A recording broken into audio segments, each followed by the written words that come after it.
চৰকাৰে আপোনাৰ ছোৱালীৰ হৃদয় চিনি লৈছে। এতিয়া আপুনি কি ক'ব MLA চাহাব? টকা মই খৰচ কৰিছোঁ, ভোটে বোলে উভতাই দিম। আৰু তই মোৰ লগত যি গাদ্দাৰী কৰিছ সেয়া তোক মই ভোটে বোলে উভতাই দিম। অভিনাভ, তই কেতিয়া বেলেগৰ হ'ব নোৱাৰ, হ'বলে নিদিওঁ মই।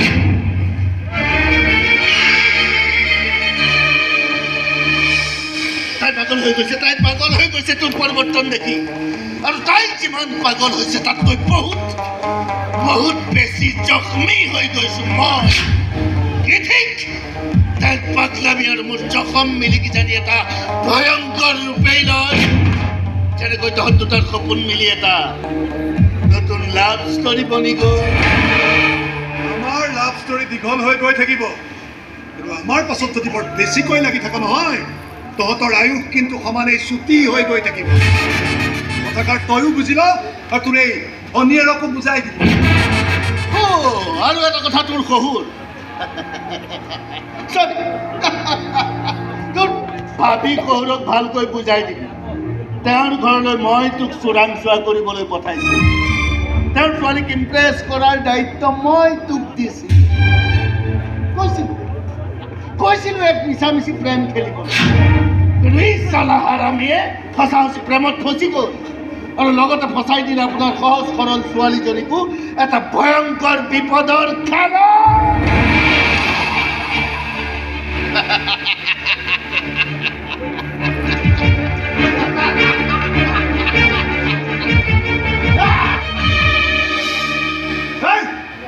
ভালে ভালে খেলটো ফুটি পেলা, নহ'লে মই তই মৌচুমী পাছে তোৰ দৰে ক্ৰিমিনেলৰ লগত মই মোৰ ছোৱালীক মই কেতিয়াও বিয়া দিব নোৱাৰোঁ। কিয় নোৱাৰে তাৰ সপক্ষে আপোনাৰ ওচৰত বহুত কাৰণেই আছে খুৰাদেউ, আৰু সেই লিষ্টখন কিমান দীঘল হ'ব সেয়া মই ভালদৰে জনা আছে। মিছাতে আপুনি সেইবোৰ গাই বাই সময় নষ্ট নকৰিব। আপুনি বৰ জনপ্ৰিয় MLA, কাৰণ আপুনি সমাজৰ জাবৰবোৰ আঁতৰাই সমাজখনক অলপ চাফা কৰিব বিচাৰিছে।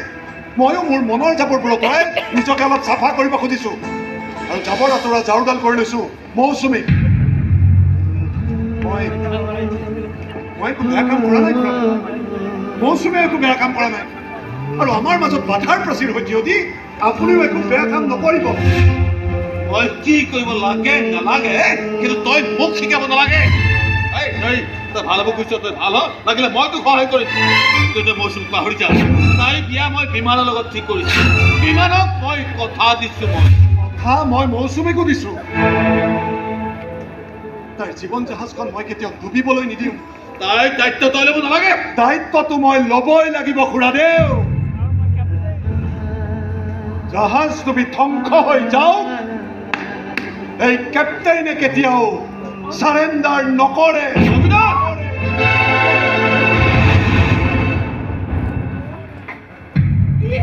তই গান গাবলৈ গুৱাহাটীলৈ যাবি, তাকো অবিনাশৰ লগত। তুমি ওলোৱা, দেউতাকো ওলাবলৈ কোৱা। কোনোবা যাওক বা নাযাওক, অবিনাশ কিন্তু যাবই মোৰ লগত। কিয় যাব লাগে সি? তই চিনেমাত গান গাবলৈহে যাবি, তাত তাৰ কি কাম আছে? অবিনাশ মোৰ বাবে এটা ৰক্ষা কবচ, আৰু সেই কবচটো পিন্ধি ল'লে সাহসী ছোৱালীজনী হৈ যাওক। দেউতাৰে তাহাঁতৰ এই সম্পৰ্ক কেতিয়াও মানি নলয়ো মাজনী। আৰু যেতিয়ালৈকে মানি নলয় আমিও বিয়া বাৰু সিদ্ধান্তবোৰ নলওঁ। আমাৰ নিজৰ স্বাৰ্থৰ কাৰণে দেউতাক লাজত পৰিবলৈ নিদিওঁ। এই কথা মই কোৱা নাই, অবিনাশে কৈছে। নাজানো পাই, সেই ল'ৰাটোৱেনো তোৰ ওপৰত এনে কি যাদু কৰিছে যে তাত এৰি তই একো কথাই নকওঁ। একো যাদু কৰা নাই, মোৰ ওচৰত পৰম বিশ্বাসী হৈ থিয় দিছেহি। চোৰাং বেপাৰ এখন ঘৰে চিআইডি মুঠতে সকলো কথাই কৈছেহি মোক। অসম্ভৱ মা, আজিৰ দিনত নিজৰ প্ৰেয়সীৰ ওচৰত কোনো ডেকা ল'ৰাই ইমান বেছি সঁচা হৈ থিয় দিব নোৱাৰে।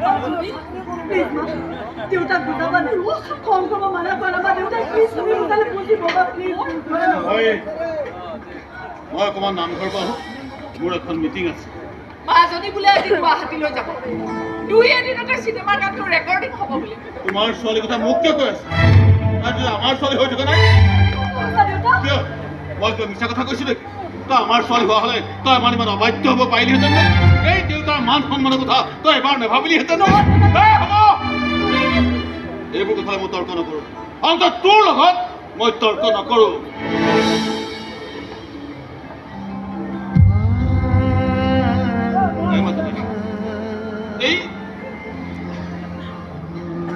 এই বুকুত সাৱটি সাৱটি মই তোক ডাঙৰ কৰিছিলোঁ নহয়। এতিয়া এই বুকুখনত কামোৰা দেখিলে বৰ কষ্ট মোৰ মাজনী, বৰ কষ্ট। বলা গাড়ী ৰেডি। তই যাবি নেকি? যাবতো লাগিবই। কেপ্টেইনৰ জাহাজখন আধা দেৰি পলাব নোৱাৰে। চাবি আকৌ বিপদৰ ধুমুহা আহিলে জাহাজো ডুবে আৰু কেপ্টেইনো ডুবে। এনেই জাহাজ ডুবা ঘটনাক মানুহে দুৰ্ঘটনা বুলি কয়, কিন্তু তহঁতৰ বেলেগে তেনে কিবা হলে মই চুইচাইড বুলি কম। আত্মহত্যা।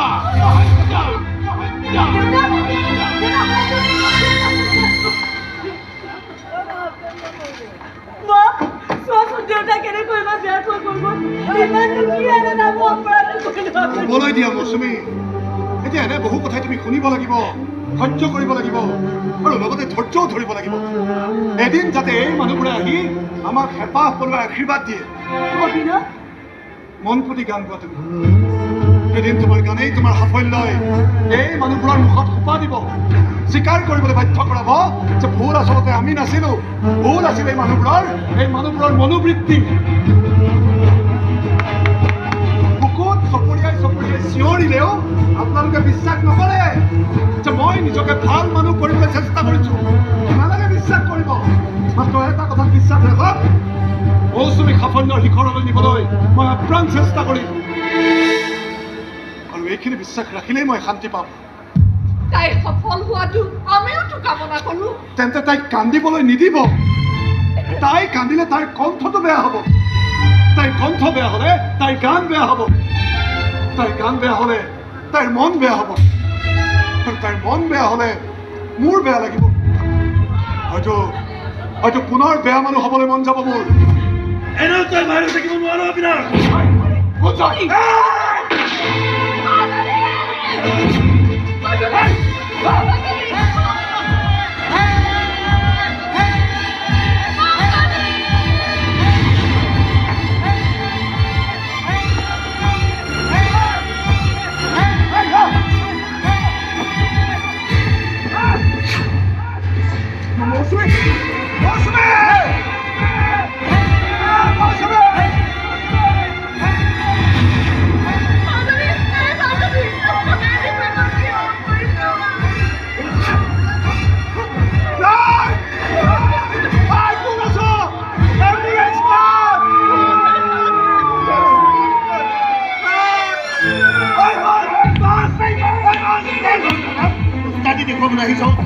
এনে এটা কাম কৰাৰ আগত আমি সুধি ল'ব নোৱাৰিলি, চিধাই গৈ কেঁচুত কৰি থৈ আহিছ। আমি কোৱাৰ কাৰণেহে ছোৱালীজনী আহি আগত খানা হৈ দিয়াৰ কাৰণে। ছোৱালীজনী গান ছোৱালী আছিল, তই জান, MLA ছোৱালী, তাতে ভাল গান চানো গাই। এবাৰে চেনেলে হাহাকাৰ লাগি গৈছে, ক'ৰবাত মোৰ নামো ওলাইছে। KOC-টোৱে এতিয়ালৈকে মোক 5 বাৰমান জেৰা কৰিলে। মই কিন্তু ফচিবলৈ নাই কৈ দিছো, চিধাই তোৰ নাম কৈ দিম আৰু কম তই জেইল দিয়, ফাঁচি দিয়, যি কৰ কৰি থাক। এয়া হ'ব নোৱাৰে। মই অকলে কিয় ফচিবলগীয়া হ'লে আপোনালোকৰ লগত লৈহে ফচিম।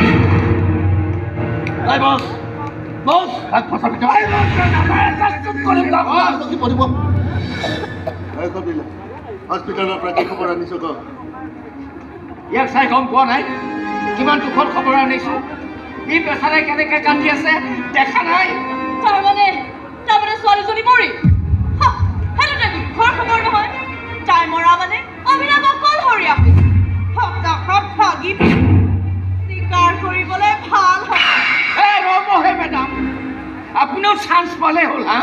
সপোনবোৰ একেবাৰে হিন্দী চিৰিয়েলৰ নিচিনা টানি নি থাকে। মই ইয়াত চিৰিয়েল দেখুৱাবলৈ অহা নাই, ব্ৰেকিং নিউজ দিবলৈ আহিছোঁ। Breaking news. ডাক্তৰে কৈছে ভয় নাই, গুলীটো জানি বাহিৰ কৰা হৈছে। এতিয়া ছোৱালীজনী আউট অফ ডেঞ্জাৰ। আৰে বাসি গলো সালা, অন্তত মাদাৰ কেসত ফসিবলগীয়া নহয়। মাৰ্ডাৰটো তই কৰিছ। এজনী গায়িকাক মাৰ্ডাৰ কৰিছ। গান গাই ভাল পোৱা ছোৱালী এজনীক মাৰ্ডাৰ কৰিছ তই।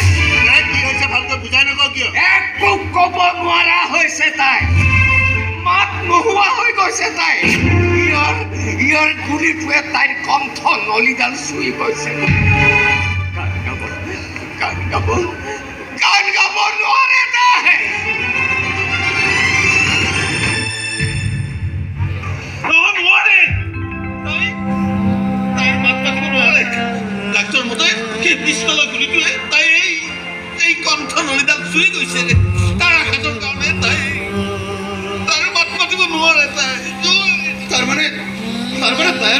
মাতিব নোৱাৰিব। কিছুমান ডাক্তৰ মতে নোৱাৰে, কিন্তু কিছুমান ডাক্তৰ মতে ভালকৈ অনুশীলন কৰিলে দুই এটা শব্দ ওলাব পাৰে, আৰু দুই এটা শব্দ এইটো আৰু গান নহয়। মাজনীয়ে গান গাব নোৱাৰিলে তাই কিমান কষ্ট পাব সেয়া বেলেগে অনুমান কৰিব নোৱাৰে। বেলেগে হঠাতে যে এইবোৰ কি কাণ্ড ঘটি গ'ল নহয়। ঘটিগল নহয়, ঘটোৱা হৈছে। মোৰ এৰিয়াত এই গুলি পিষ্টলৰ খেল খেলিব পৰা মানুহ মাত্ৰ এটাই আছে, আৰু সিয়ে মানুহ লগাই এইবোৰ কাম কৰাইছে। নীলকান্ত হাজৰিকাই মোক বেয়া পাইছিল, আৰু মোক পাই কেতিয়ালে কিয় মোৰ ছোৱালীজনীক আঘাত কৰিবলগীয়া হ'ল? কিন্তু ছাৰ, আপোনাৰ পৰিবাৰে কৈছে যে টাৰ্গেট আপোনাৰ ছোৱালীজনী নাছিল, টাৰ্গেট আছিল অবিনাশী। এইবোৰ সিহঁতৰ ভিতৰুৱা সংঘাতৰ ফল। মাজতে কৈ তাইক বহুদিন বুজাইছিলো, বোলে এই বেয়া সম্পূৰ্ণ বাদ দে, সিহঁতৰে বিপদে তোকো গ্ৰাস কৰি পেলাব পাৰে, আৰু আজিতো সেয়াই হ'ল। এই অবিনাশটো বুজিছা, এই অবিনাশটোৰ কাৰণে আজি মোৰ ছোৱালীজনী আজি তাই বোবা হ'বলগীয়া হ'ল।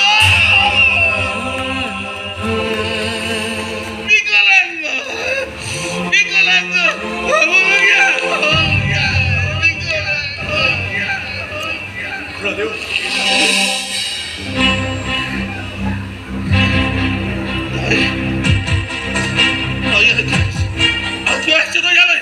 মোৰ ছোৱালীৰ বোবা কৰি তোৰ হেঁপাহ পলোৱা নাই, আৰু কি কৰিবলৈ বাকী আছে? আৰু কি কৰিবি তাই?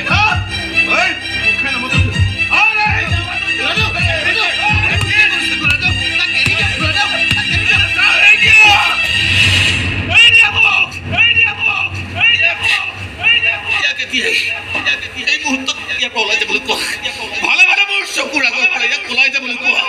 আমাৰ এই ঘৰখনৰ কাৰণে, মাজনীৰ কাৰণে ই এটা ডাঙৰ অভিশাপ হৈ আহিছে। এই অভিশাপটো এনেকৈ মই চাই থাকিব নোৱাৰো। ওলাই যা,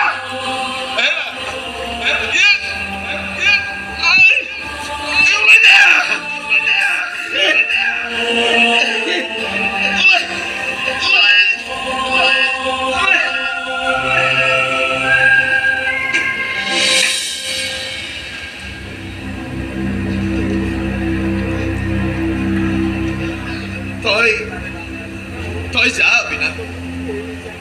এই সময়কণ এই ঘৰখনৰ কাৰণে এটা দুৰ্যোগৰ সময়। এনে এটা সময়ত এওঁলোকৰ ধৈৰ্যৰ পৰীক্ষা ল'বলৈ যোৱাটো ভাল কথা নহয়। তই যা গৈ যা।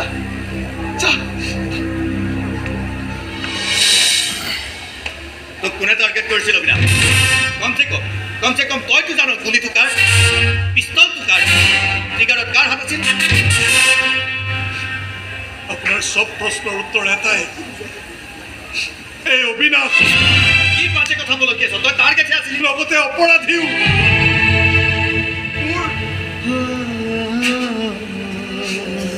মোৰ কাৰণে এজনী গান গাই ভাল পোৱা ছোৱালীয়ে তাইৰ কণ্ঠটো হেৰুৱাবলগীয়া হ'ল। কাৰ গুলি, কাৰ পিষ্টল, এইবোৰ বিচাৰ কৰি থাকি একো লাভ নাই। অচি চাহাব, আপুনি দুদিনমান ধৈৰ্য ধৰক। মই নিজে গৈ আপোনাৰ ওচৰত চাৰেণ্ডাৰ কৰিম, সমস্ত দোষ স্বীকাৰ কৰিম। আপুনি এনেকুৱা এখন জোৰদাৰ চাৰ্জশ্বিট লিখক, যিখন পঢ়ি কোৰ্টে মোক চিধাই ফাঁচীৰ হুকুম দিয়ে। তোৰ প্ৰেয়সীক সিহঁতে আঘাত কৰিছে অবিনাশ, তাৰ পাছতো তোৰ মুখে দেখাই নীলকান্ত হাজৰিকাৰ নামটো লোৰাল নহয়। ইমানে প্ৰভুভক্ত তই। নাম লৈ কি লাভ অচি চাহাব? নাম লৈ কি লাভ? মই নাম ল'লেতো সিহঁত অপৰাধী হৈ নাযায়। মই নাম লোৱাৰ কাৰণে আইনেওতো সিহঁতক শাস্তি দিবলৈ নাযায়। আৰু বিশ্বাস কৰক অচি চাহাব, কাৰোবাক শাস্তি দিয়া, কাৰোবাক প্ৰতিশোধ লোৱা, এইবোৰ চিন্তা কৰিব পৰা অৱস্থাত বৰ্তমান মই নাই।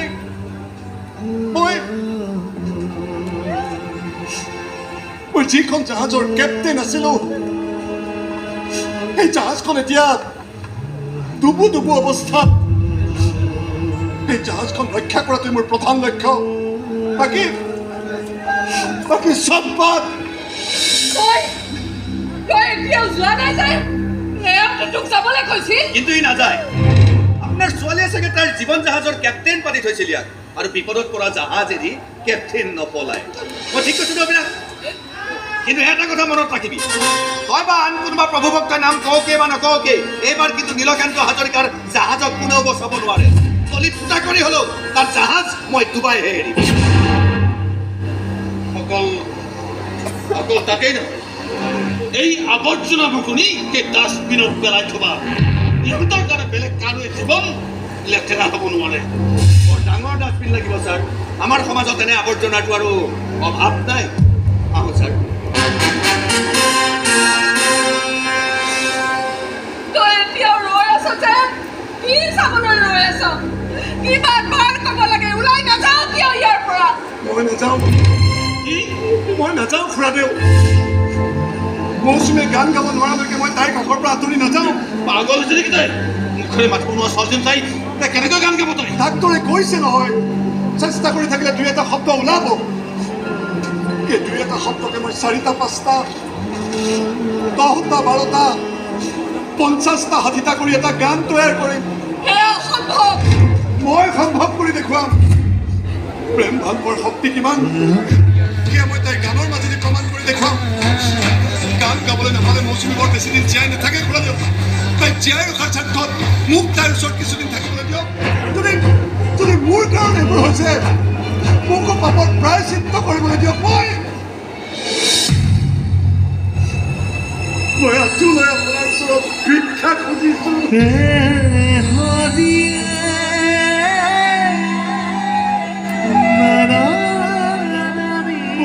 তাইৰ জীৱনলৈ তাইৰ গানবোৰ উভতি আহিবলৈ দিয়ক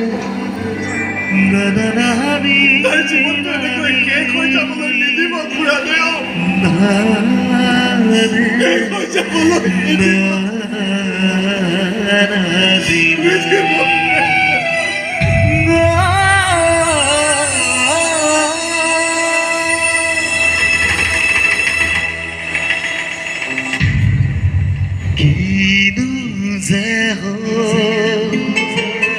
সপোন ভাঙি থৈ গৈ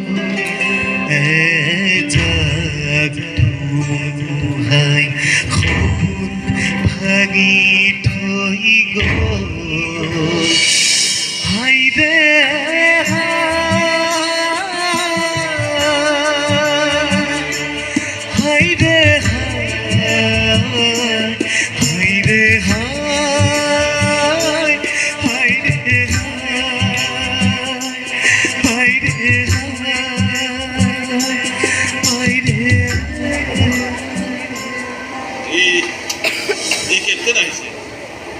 সি বোলে গান গাব তোক এজনী সি মোক কৈছিল সি বোলে কেতিয়াও চাৰেণ্ডাৰ নকৰে কিন্তু আজি তাৰ কথাবোৰ শুনি গম পালোঁ সি সঁচাকৈ চাৰেণ্ডাৰ কৰাৰ ভিতৰত ল'ৰা নহয়